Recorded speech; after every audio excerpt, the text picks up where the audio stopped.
할렐루야. 오늘 또 우리 펠로십 처치를 찾아주신 여러분을 주님의 이름으로 환영합니다. 다 같이 기도하고 오늘 예배를 하나님께 드리겠습니다. 할렐루야. 하나님 아버지 고맙고 감사드립니다. 이 시간 또 저희들 펠로십 처치 하나님이 세워주신 귀한 주님의 몸된 교회에 나와서 이렇게 마음과 뜻과 정성을 다하여 예배드리게 하시니 감사합니다. 이 시간 성령님께서 온전히 충만하게 역사하여 주시옵소서. 아멘. 예수님의 이름으로 기도합니다. 아멘. 아멘. 찬양 드리겠습니다.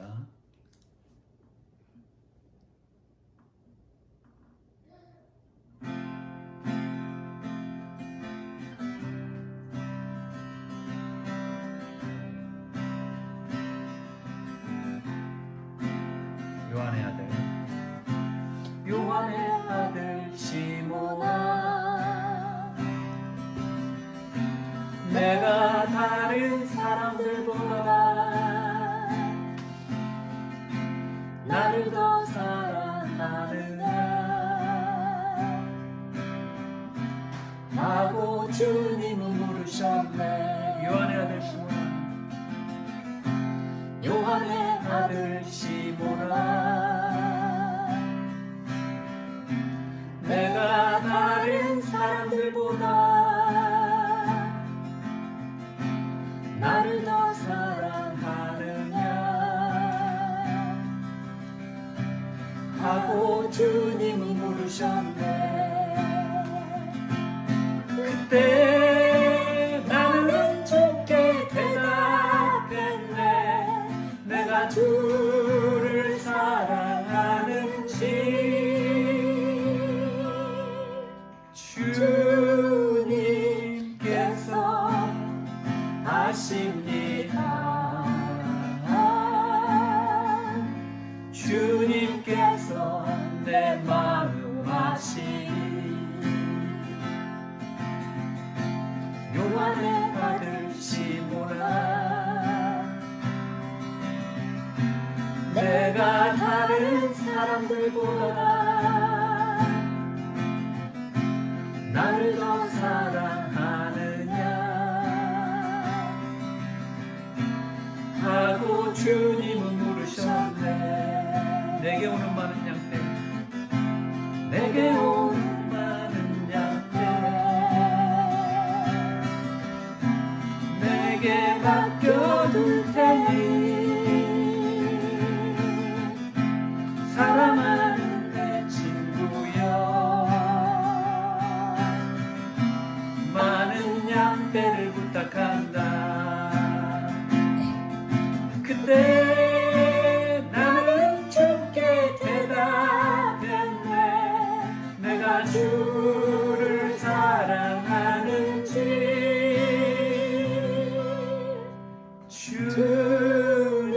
주님께서 아십니다. 주님께서 내 마음 아시니. 주님께서 내 마음 아시니. 주님께서 내 마음 아시니.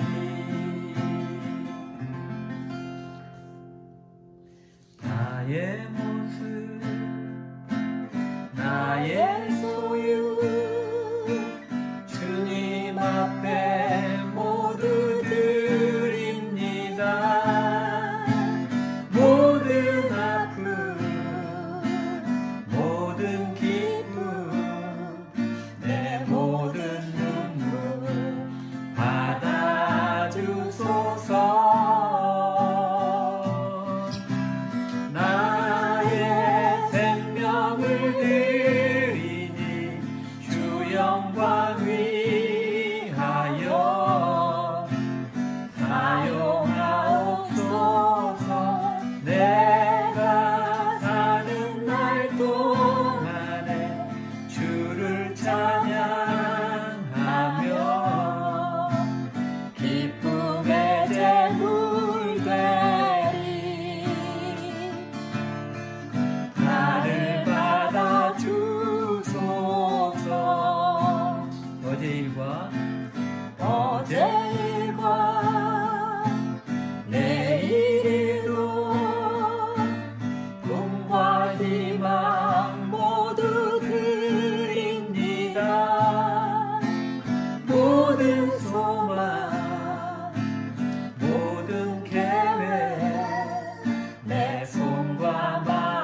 하나님의 말씀은 요한복음 21장 15절로 17절 말씀입니다.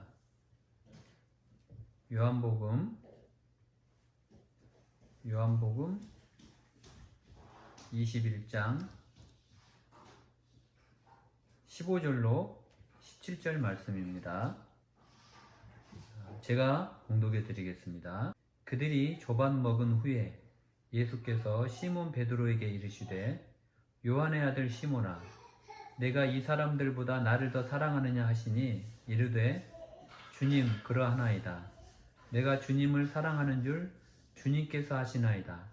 이르시되 내 어린 양을 먹이라 하시고 또 두 번째 이르시되 요한의 아들 시몬아 내가 나를 사랑하느냐 하시니 이르되 주님 그러하나이다. 내가 주님을 사랑하는 줄 주님께서 하시나이다. 이르시되 내 양을 치라 하시고 세 번째 이르시되 요한의 아들 시몬아 내가 나를 사랑하느냐 하시니 주께서 세 번째 내가 나를 사랑하느냐 하심으로 베드로가 근심하여 이르되 주님 모든 것을 아시오매 내가 주님을 사랑하는 줄을 주님께서 아시나이다. 예수께서 이르시되 내 양을 먹이라. 아멘. 아멘. 할렐루야. 여러분 방금 저희들이 읽었던 요한복음 21장 이 요한복음 21장을 많은 신학자들이 요한복음이 원래는 20장으로 끝났어야 되는데 20장으로 끝내고 난 이후에 나중에 부록이나 또는 추가한 장으로 주장하는 신학자들이 많이 있습니다.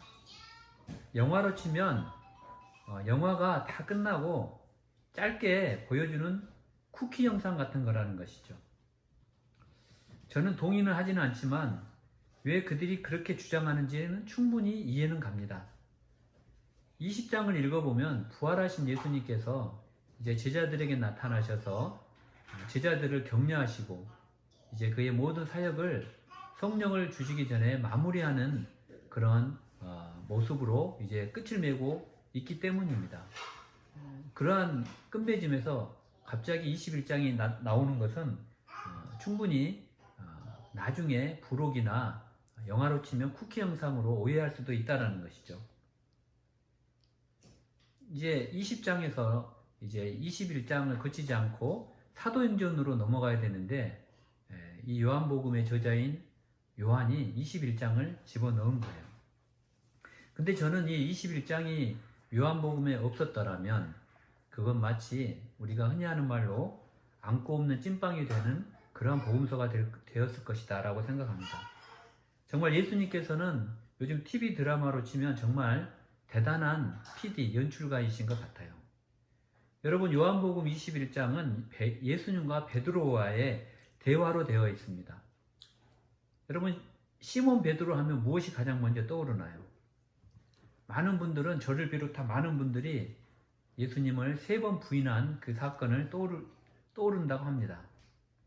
또 어떤 분들은 설교 하나로 이제 사도행전 2장에 나오는데 설교 하나로 수천 명을 회개시킨 그러한 모습으로 기억을 하기도 합니다.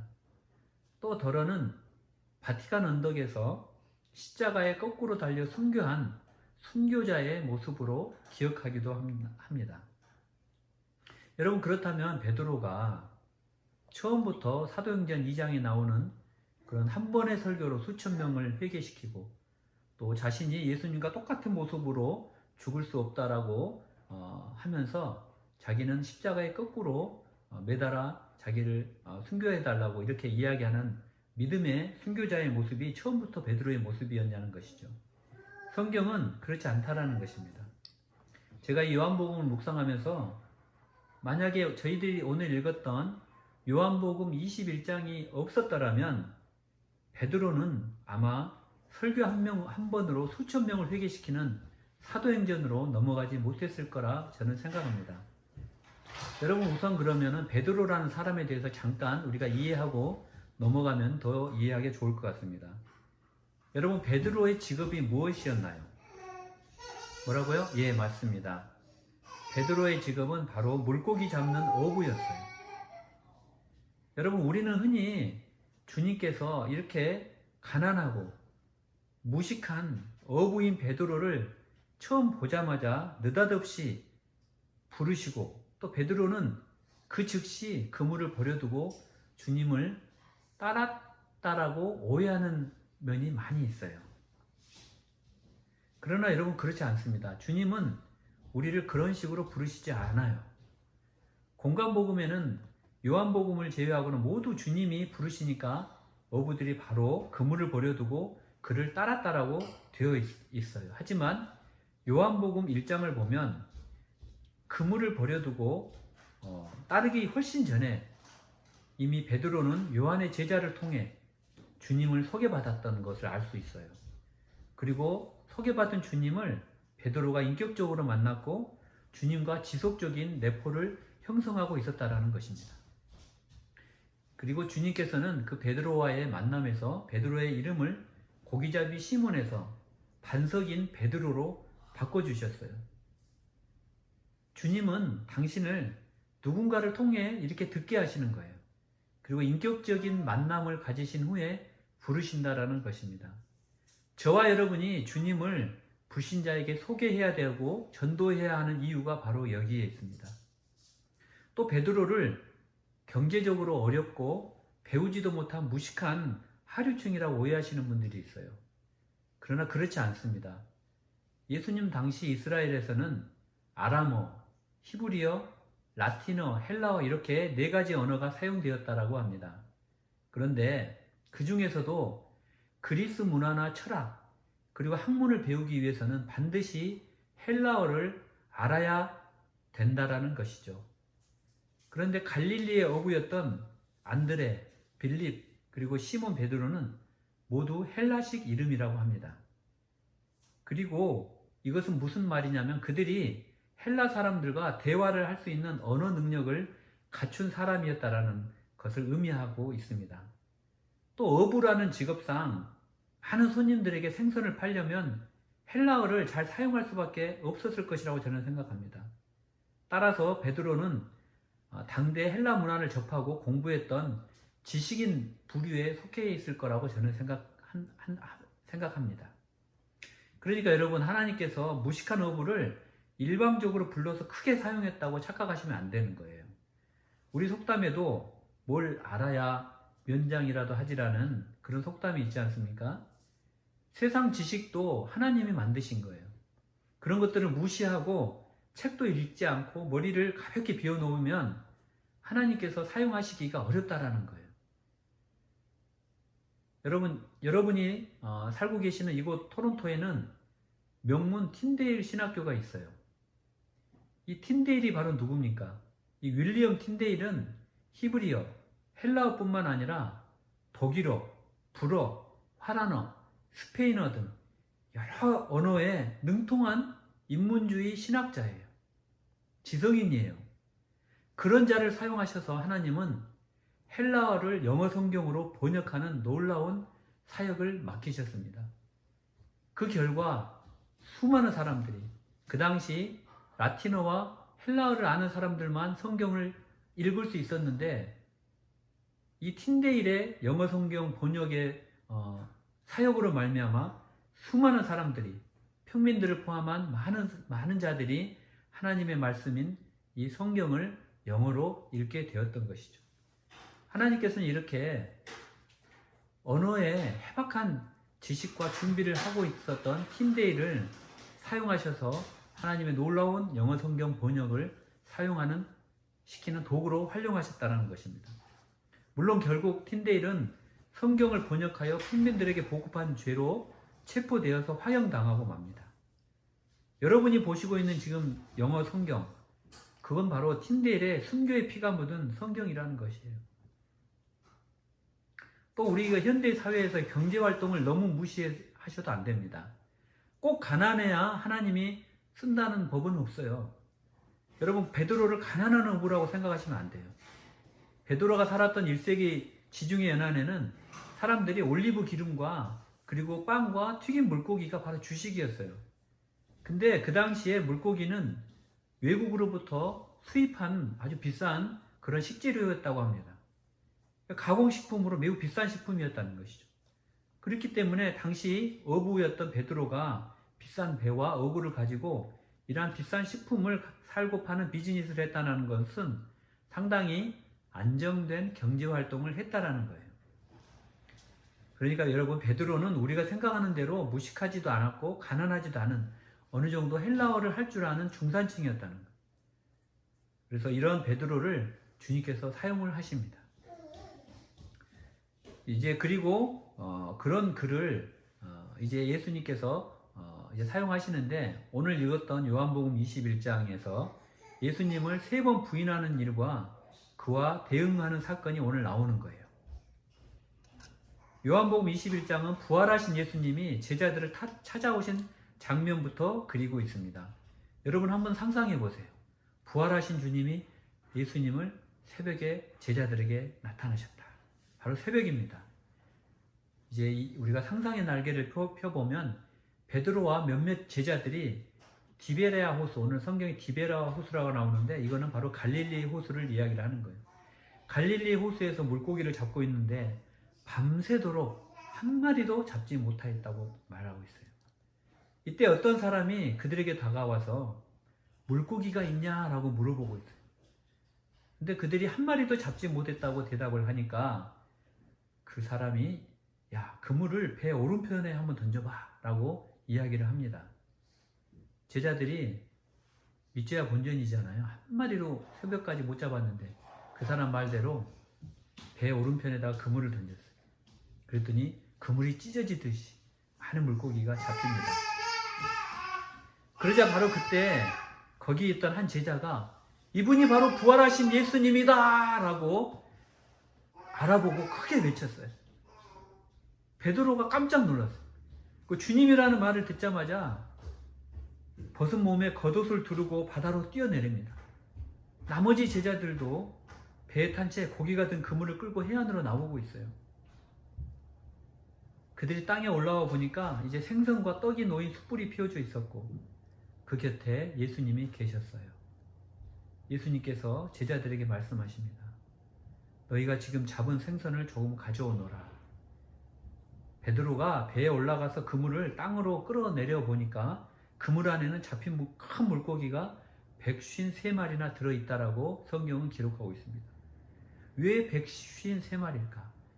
여기에 대해서는 또 많은 신학자들의 주장이 있는데 그것은 시간 관계상 제가 다음에 또 한번 설교 때 말씀을 드리겠습니다. 이렇게 아무튼 예수님께서 제자들에게 야, 같이 와서 나랑 같이 아침 먹자 이렇게 부르시니까 예수님께 제자들이 이렇게 다가오는 거예요.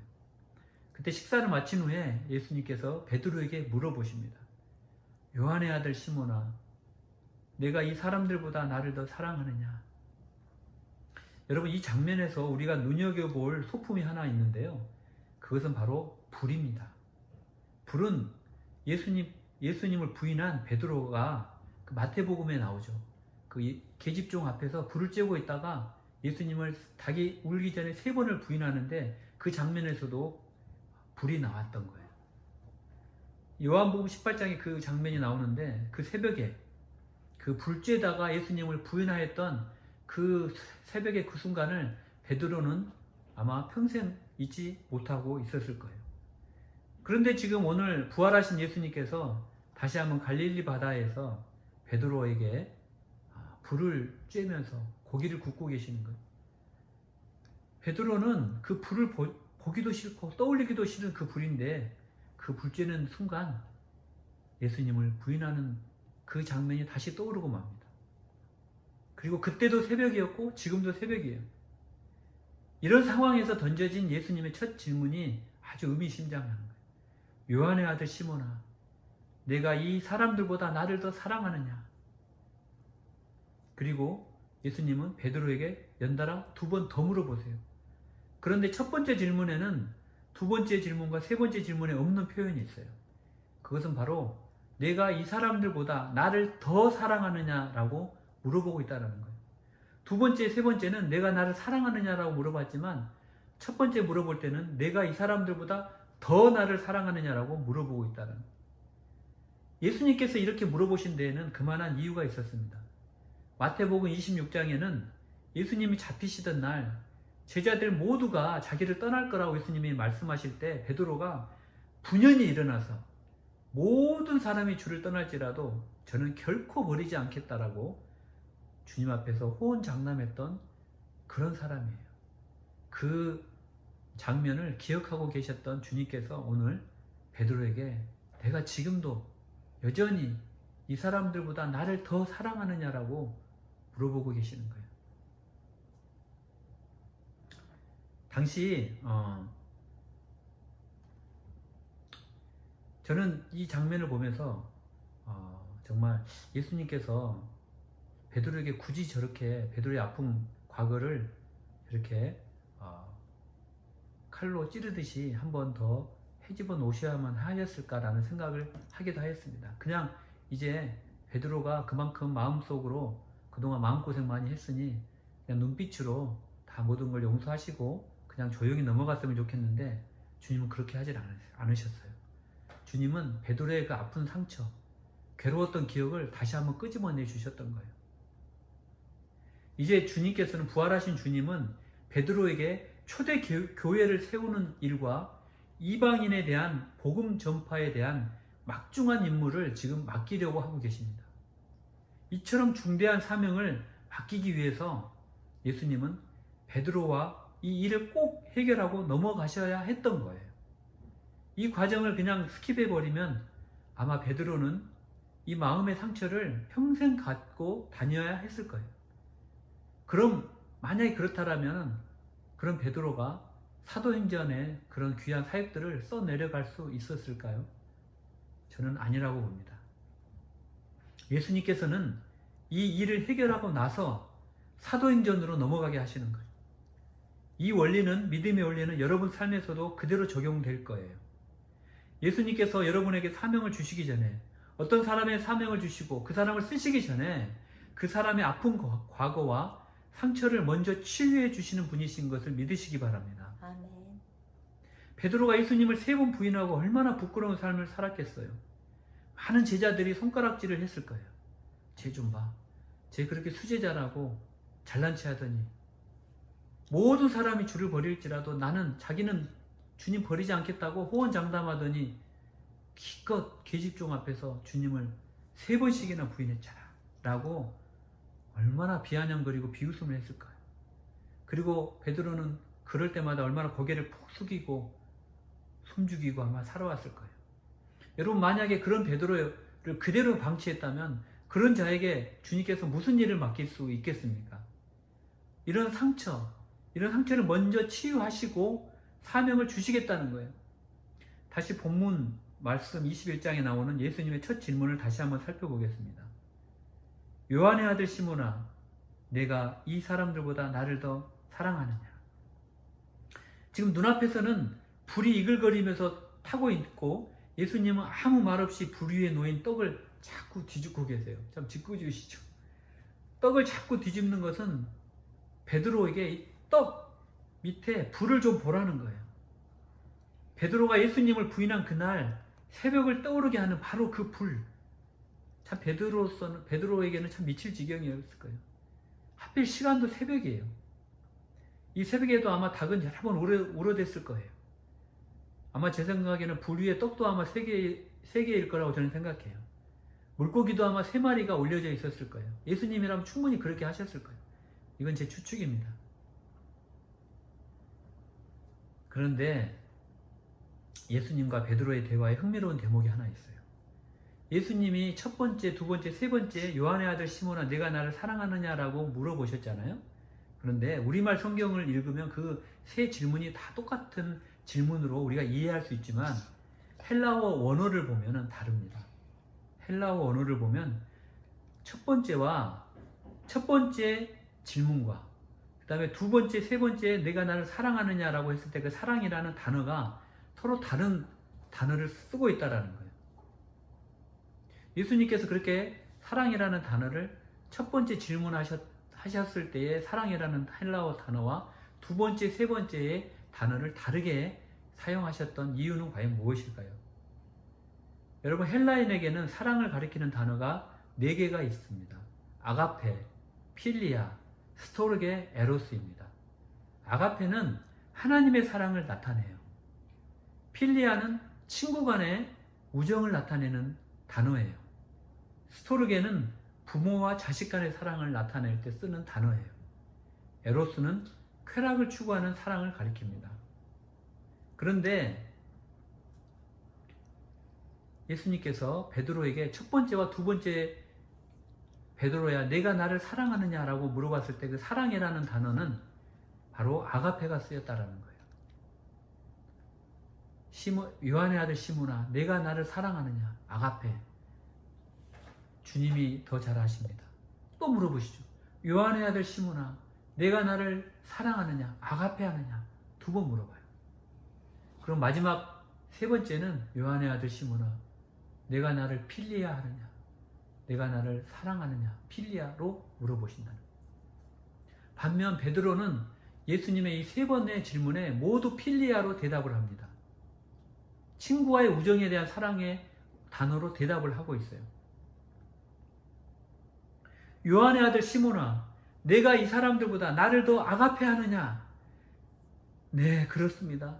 다시 한번 주님이 저를 사랑하신 줄을, 주님이 저를 필리아 하시는 줄을 주께서 아시나이다. 예수님이 다시 물으셔요. 요한의 아들 시몬아 내가 나를 아가페 하느냐.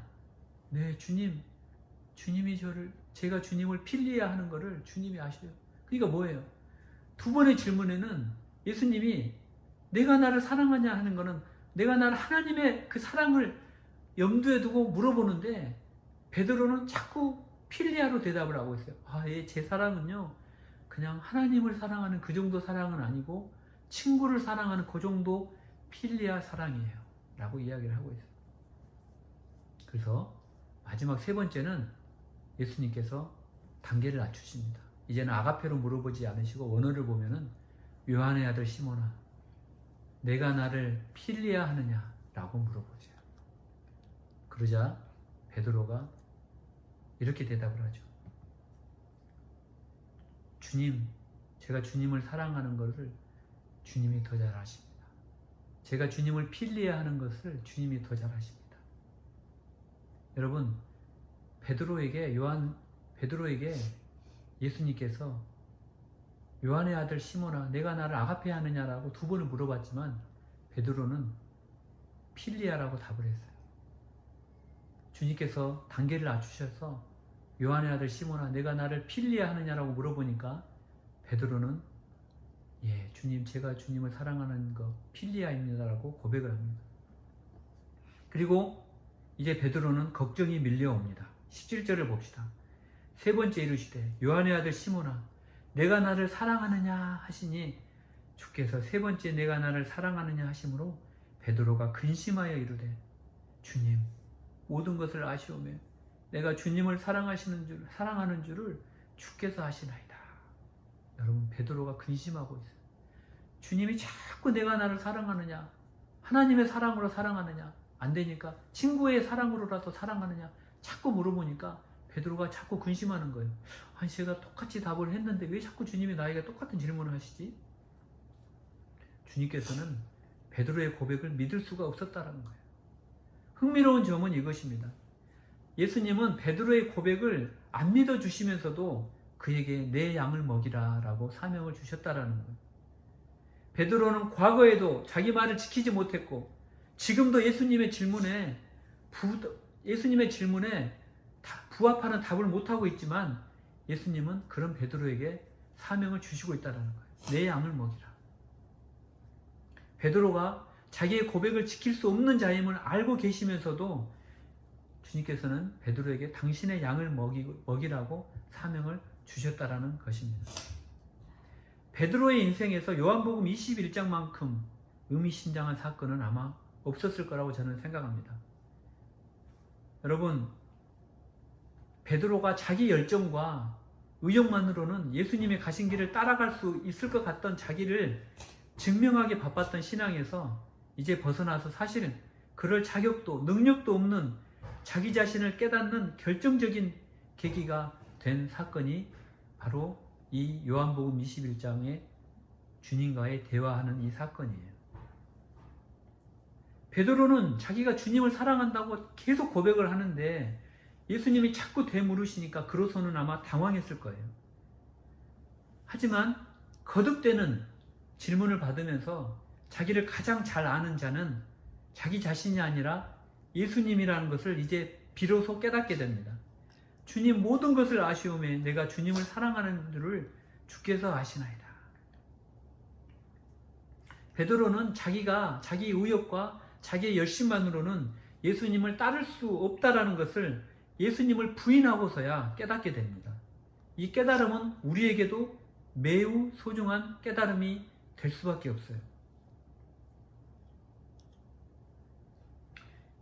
이것이 바로 예수님께서 베드로에게 사명을 주시기 전에 해결하고 넘어가야 할 두 번째 과제였던 거예요. 그러니까 첫 번째는 아까 뭐였죠? 베드로가 평생을 마음에 품고 살았던 그 아픔, 주님을 3번 부인했던 그 부끄러웠던 과거를 주님께서 치유해 주셨어요. 야, 이제 그 아픈 마음 이제 내가 다 이렇게 이해했으니 그만 풀고 나의 사명을 받아라 라고 주님께서 이번 베드로와 대화에서 베드로에게 3번 질문을 하시고 양을 먹이라라고 격려해 주심으로써 그거를 풀으셨다는 거예요. 그리고 또 두 번째는 베드로야 이제야 깨달았지. 너 열심 그리고 너의 그 정말 분기탱천한 그 의욕만 가지고는 나를 따를 수 없는 거야. 그런 마음조차도 내가 너에게 부어주셔야 너가 나를 따를 수 있어. 너가 너 자신을 아는 것보다 내가 너를 더 잘 알아. 이거를 깨닫게 해주셨다는 거예요. 그게 바로 요한복음 21장에서 베드로에게 은혜를 주셨던 주님의 2가지 은혜예요. 그 2가지 은혜를 통하여 베드로를 깨닫게 하시고 그리고 사도행전으로 넘어가게 하시는 거예요. 이제 사도행전에서는 베드로가 겁날 것이 없습니다. 주님께서 자기의 아픈 과거를 치유해 주셨기 때문에, 그리고 주님께서 베드로에게 이제 베드로가 베드로를 아는 것보다 주님이 내가 너를 더 잘 알기 때문에 이제 너는 내 양을 먹이라라고 그런 사명을 주셨기 때문에 이제 베드로는 십자가에 거꾸로 달려 순교해도 전혀 두렵지 않은 그런 믿음의 장부가 되었던 것이죠. 그리고 베드로가 오순절 다락방에서 설교할 때 수천 명이 회개하는 그런 놀라운 역사가 일어났다라는 것입니다. 여러분 삶도 베드로와 마찬가지예요. 저와 여러분 삶도. 저와 여러분이 하나님의 귀한 사역을 하는데 우리의 발목을 잡고 있는 여러분들의 헌신을 주저하게 만드는 것이 있으십니까? 여러분 자신만이 아는 부끄러운 주님을 배반했던 과거가 있으신지요? 이런 과거의 기억들이 여러분으로 하여금 하나님 앞으로 나아가는 것을 방해하거나 하나님의 귀한 사역의 도구로 사용되어질 때 그것들을 막는 방해물로 작용하고 있지는 않으신지요? 그러나 여러분 기억하시기 바랍니다. 하나님께서는 아무런 대책도 없이 저와 여러분에게 사명을 주시지 않으세요. 아무 플랜 없이 저와 여러분을 사역지로 내몰지 않는다는 거예요. 베드로가 가장 부끄럽게 여겼고 베드로가 가장 수치스럽게 여겼던 그 아픔을 주님이 치유해 주셨다는 거예요. 그리고 그 갈릴리 바다에서 그 부끄러운 과거를 베드로에게 회복시켜 준 다음에 베드로에게 내 양을 먹이라 라고 사명을 주셨던 것처럼 주님께서는 이 시간 저와 여러분 많이 알고 있는 그 수치를 치유해 주시길 원하세요. 회복시켜 주시길 원하세요. 그런 다음에 저와 여러분에게 하나님의 귀한 일을 맡기시길 원하시고 계세요. 저와 여러분이 주님을 사랑하는 줄 주님이 더 잘 아신다라고 고백하는 수준에 도달할 때 주님이 저와 여러분들을 사용하신다는 거예요. 여러분 혹시 교회에서도 여러 가지 봉사를 할 때 그 사역과 직분이 무겁게만 혹시 느껴질 때가 있으신지요? 공동체 안에서 어떤 사람과의 갈등과 상처로 번아웃이 되신 분 안 계신지요? 주님께서 먼저 여러분의 마음의 상처와 여러분의 공동체에서의 갈등을 먼저 회복시키신 후에 주님께서 여러분에게 사역을 맡기실 겁니다. 믿으시기 바랍니다. 아멘. 또 여러분만이 알고 있는 연약한 과거, 예수님을 매일 배반하고 살았던 아프고 부끄러운 과거가 있다면 그것들을 주님 앞에 내려놓으세요. 주님이 치유하실 거예요. 주님이 회복시켜 주기를 원하세요. 주님은 이 시간에도 여러분을 지금 갈릴리 바다 오닥불 떡과 물고기를 준비하고 계시고 여러분들을 그 모닥불로 초대하고 계시는 거예요. 요한의 아들 시몬아, 내게로 와서 같이 조반을 먹자. 요한의 아들 시몬아, 내가 나를 더 사랑하느냐? 이 사람들보다 나를 더 사랑하느냐? 요한의 아들 시몬아, 여러분을 부르시고 계시는 거예요. 요한의 아들 누구누구야? 여러분 이름을 한번 불러보세요. 요한의 아들 성인아, 요한의 아들 누구누구야? 내가 나를 사랑하느냐? 내가 이 사람들보다 나를 더 사랑하느냐? 내가 이 물질들보다 나를 더 사랑하느냐? 너가 이 육신의 정욕과 안목의 정욕과 이 세상 사람들이 다 걸어가고 다 귀하게 여기고 다 지키고 싶어하는 것들, 그런 것들보다 나를 더 지키고 싶어하고 너의 믿음을 더 지키고 싶어하고 나를 더 사랑하느냐? 그러면 내가 너를 치유해 줄게. 너 마음의 상처를 이 시간에 내가 먼저 회복시켜 줄게. 그리고 나를 따라와. 내가 나머지는 다 먼저 너의 아픔들, 상처들, 과거에 부끄러웠던 모든 수치들을 다 회복시켜 줄게. 이렇게 지금 여러분을 갈릴리 바다 오닥불로 초대하고 계십니다. 여러분이 하셔야 될 일은 주님, 제가 주님을 사랑하는 줄 주님이 아시나이다. 주님, 제가 주님을 아가페하는 줄 주님이 아시나이다. 주님, 제가 부족하지만 제가 주님을 필리아라도 합니다. 제가 주님을 필리아라도 하지만 제가 주님을 아가페하겠습니다. 라고 이렇게 솔직히 고백했을 때 하나님께서 저와 여러분 사용하신다니까요. 저와 여러분 많이 알고 있는 수많은 아픔들, 고통들, 고난들, 억울한 마음들, 누가 나를 어뷰즈해가지고 정말 억울한 심정들, 그것 때문에 하나님 떠나고 싶었던 마음들, 하나님께서 나에게 맡겨주신 사명들을 감당하기 싫었던 그 마음들까지도 이 시간에 회복시켜 주기를 원하십니다. 할렐루야. 이 시간 함께 기도하겠습니다. 기도할 때 제가 찬양으로 기도하기를 원합니다. 기도할 때 여러분 마음의 문을 한번 열어보세요. 여러분 마음의 문을 열고 주님의 지금 주님이 물고기 3마리, 떡 3덩이를 지금 이 석쇠 위에 올려놓고 지금 여러분을 기다리고 계세요. 여러분을 기다리고 계세요.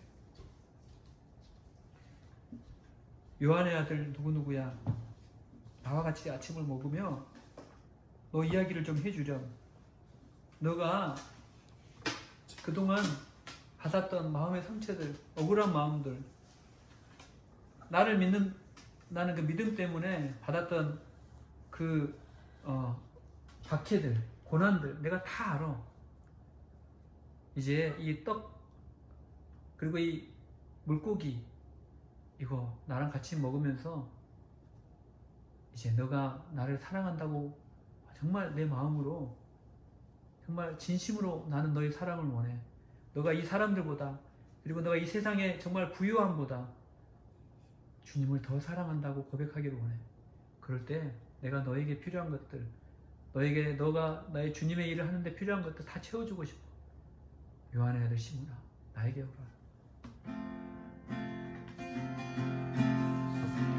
요한의 아들 시몬아, 내가 다른 사람들보다 나를 더 사랑하느냐 하고 주님이 물으셨네. 요한의 아들 시몬아, 요한의 아들 시몬아, 내가 다른 사람들보다 나를 더 사랑하느냐 하고 주님이 물으셨네. 그때 나는 주께 대답했네. 내가 주를 사랑하는지.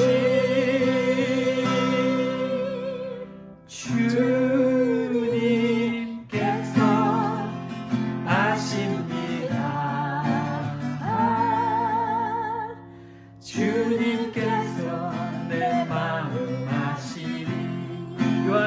시몬아, 요한의 아들 시몬아, 내가 다른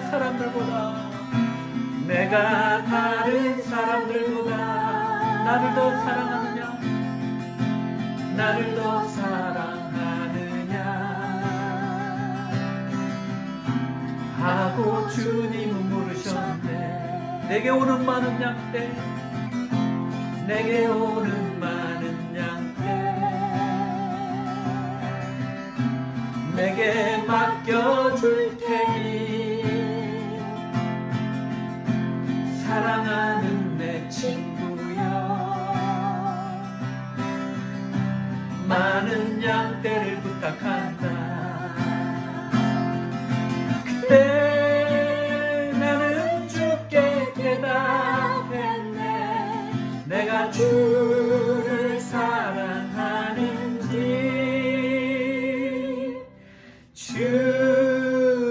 주님께서 아십니다.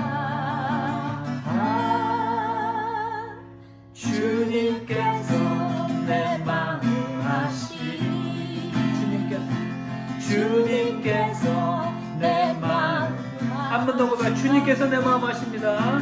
주님께서 내 마음 아시니. 이 시간 기도할 때, 이 시간 우리가 주님 앞에 우리의 마음의 상처들, 우리의 마음의 아픔들, 내만이 알고 있는 주님을 빼앗았던 그 과거의 모든 상처들을 주님 앞에 이 시간 내려놓기를 원합니다. 주님이 지금 갈릴리 바다, 갈릴리 호수가에서 조반을 만들어 놓고 물고기와 떡을 구우면서 요한 아들 시몬아, 나에게 와라. 내가 나를 사랑하는 줄 내가 안다. 너의 마음의 상처들, 아픔들, 과거의 고난들, 고통들, 나 때문에 힘들었던 것들 이 시간 다 토해내려. 내가 너를 치유해 줄게. 내가 너를 회복시켜 줄게. 그리고 내가 너에게 그 다음에 사명 줄게. 너무 걱정하지 마. 내 십자가가 무겁지 않아. 내가 너를 다 이 시간에 회복시켜 줄게. 내가 십자가에 흘렸던 보혈의 피로, 그 보혈의 능력으로 너를 깨끗하게 회복시켜 주고 너의 상처들을 치료해 줄게. 나를 믿고 이 시간 내 앞으로 나오려. 너의 마음을 나에게 열어주려. 내가 너를 사랑한단다. 주님, 제가 주님을 사랑하는 줄 주께서 아시나이다. 주님, 제가 주님을 아가페하지 못하지만 지금은 주님을 필리할 정도 사랑하지만 주님, 제가 주님을 아가페의 사랑으로 그 수준에 도달할 그럴 때가 올 줄로 믿습니다. 주의 나를 붙잡아 주시옵소서. 주님의 보혈로 나를 치유해 주시옵소서. 아버지, 원수마귀를 주님의 보혈로 떠나가게 하시고 주님을 사랑하는 이 마음이 아버지 하는 천하보다 귀하게 도와주시옵소서. 다 주의 한번 부르고 주님 앞에 기도로 나가겠습니다. 주여. 아버지 하나님 감사합니다.